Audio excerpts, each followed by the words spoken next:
All right, what's going on, guys? So today, the thing we're going to talk about is moving while casting or kiting. These are two different names for the same concept. The idea behind moving while casting is that there is a certain cadence that you want to press your abilities so that you can stay on the move and be able to cast your abilities. Now, there's a lot of places where this is really good at. You can use this to some effect at most bosses. At Araksha, it's pretty good during the Rockfall phase transition. At Zamorak, while you're walking to runes, it's pretty good. You can use it at Glacior during the pillar mechanic, so you can put out just a little bit more damage. It's a really good mechanic. The two places where it's basically mandatory is going to be Rasial and Hard Mode Zuk.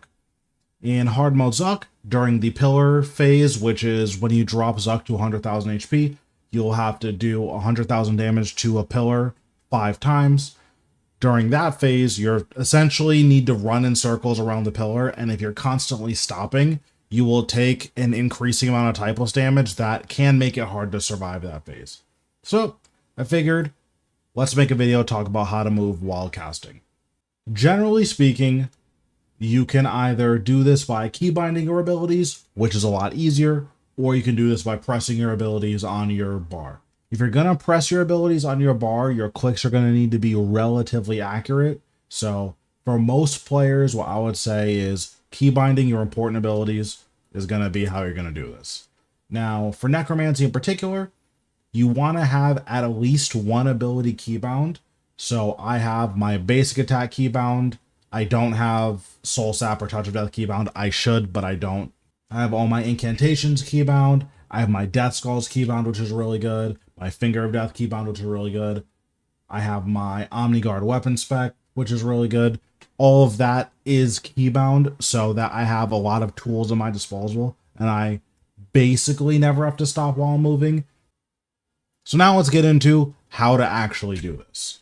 Now, if you have ability queuing on, I highly recommend leaving this on because one, it'll tell you when you're doing it wrong, and two, if you are too early, instead of the ability being queued, nothing will happen.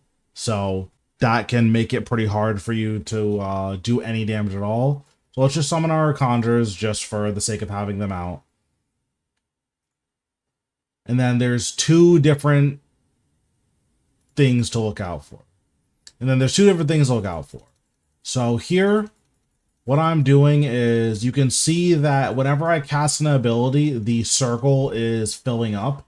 You basically want to press your ability right before the circle is done filling up. If you do this, your character won't really stop their movement at all. And the reason this is happening is because my character never has to turn and face my target because I'm not ability queuing. So if you're doing it right, you'll be able to keep moving and you'll notice that your character will never actually face the target. And if you're doing it wrong, then you'll see the gold circle and then your character will always turn to face the target before casting. Now, if you do this turning to face the target, your character will get stalled a little bit because, they have to turn. This isn't necessarily the worst thing. You'd rather ability queue and your character be stalled than do no damage at all. But at places like Rasial in particular, this stalling will allow Rasial the opportunity to stack a bunch of bombs up and potentially combo you out and kill you. So the only ability I was using there was basic attack, and at the very least, this should be an ability that you keybind because it doesn't have a cooldown. So no matter what, even if you're only using your basic attack, you'll be able to use it to put out some damage. The reality is, if you're doing this properly, even if you're putting out very little damage, as in you're only basic attacking, as long as your conjures are alive and you're basic attacking, you'll pretty much always kill whatever you're trying to kill with this technique. So here, we're going to refill our prayer. We're going to head over to Rasial. And what I'm going to show you is in the last phase, all I'm going to do is run back and forth in basic attack, and that's it. So I'm just going to skip straight to that now so we don't have to watch the whole beginning of the kill. Okay, so now we're going into phase 4. So all I'm going to do is just walk back and forth in basic attack. And you'll see that while I am taking some damage, the amount of damage that you guys are probably taking is going to be substantially more than this. Now, I also have some defensives keybound, so like I'll use Resonance here. But you see, because I'm never turning to face Rasial, it's actually pretty rare that I get hit by any of these bombs. So like there, I cast a Bloat, and like again, my clicks are pretty accurate. So I can click Bloat down here, and then I don't have to worry about clicking back on Rasial. The only thing I need to worry about is making sure I keep moving, which is something that I see a lot of you guys mess up.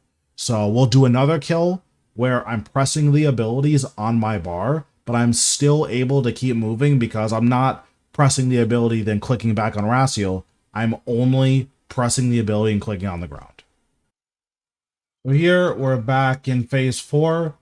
And what I'm going to do is I'm going to click an ability and then spam click the ground to make sure I'm still moving. So you'll notice, even though I'm only clicking abilities off my bar, like I'm still having my occasional misclick.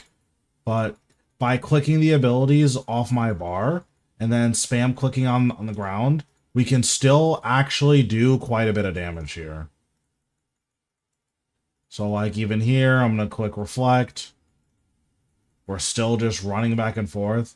So there's 2 techniques you can do. I showcase both of them. One, you can keybind your abilities and then your mouse hand is only clicking back and forth.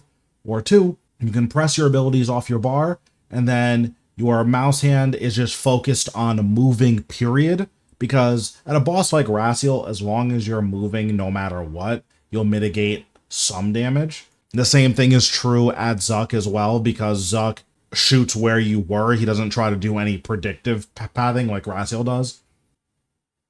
Either way, you'll be able to move and do damage, and you can use this at pretty much any boss where they have a big arena and you need to be moving from one place to another, or need to be dodging stuff that's targeting the ground. So if you guys would like to practice this, again, the best place to use this is at Rasial and in hard mode Zuk. So hopefully this shows you guys how you can go about doing damage while moving. And ideally, you guys can start actively thinking about using your keybinds because they will make this significantly easier. We'll actually do one more kill where I'm exclusively using my keybinds for my powerful abilities, and you'll see how much damage we get to put out just because I know which button is which ability. Okay, so now we're back. This time I'm only going to use my keybinds, but you'll still see that just me being familiar with my keybinds lets me do this same phase. I get to focus my mouse hand exclusively on movement. And then because my keyboard hand is focused on my keybinds, I get to put out the maximum possible damage. So these 3 kills should give you a good outline of how you can use moving while doing damage to your advantage and why you should learn it. You saw in all 3 of those kills, regardless of which method I was using, I was still able to 1, get the kill, and 2, dramatically reduce how much damage I was taking. So yeah, that's going to be it for this video. Thanks guys for watching, and I'll see you in the next one.